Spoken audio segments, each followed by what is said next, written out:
In this video, I'll guide you through how to view your GoDaddy website builder mobile version so you can quickly see how your site looks on phones without ever leaving the editor.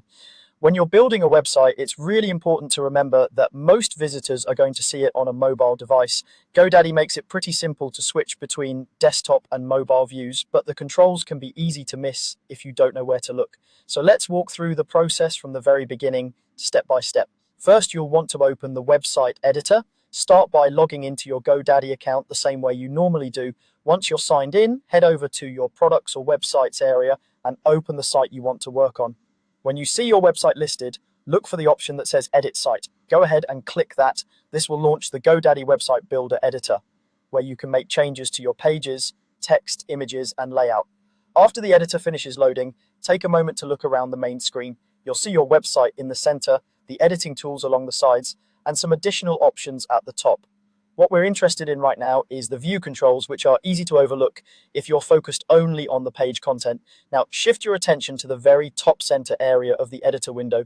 Don't look to the far left or right. Focus right in the middle at the top. There, you should see two small icons sitting side by side. One looks like a desktop monitor, and the other looks like a mobile phone. These icons let you toggle between how your site appears on a computer screen and how it appears on a mobile device. The desktop monitor icon represents the standard computer view. This is usually selected by default when you first open the editor. The mobile phone icon is what you'll use to preview the mobile version.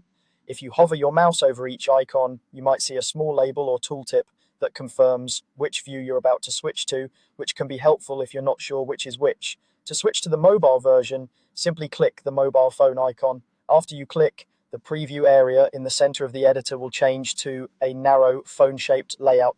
This doesn't change your actual site content, it just shows you how that same content is rearranged and resized for smaller screens. Take a moment to scroll through the page in this mobile view. Check that your text is easy to read, buttons are large enough to tap, and images don't look cut off or awkward. If something doesn't look right, you can edit your content while you're still in the mobile view. GoDaddy will update the layout in real time so you can immediately see how your changes affect the mobile experience. And whenever you want to compare it with the desktop version again, just click the desktop monitor icon at the top center of the editor to switch back. That's all there is to it. By knowing where those desktop and mobile icons are and using them regularly as you edit, you can make sure your GoDaddy site looks great on both computers and phones.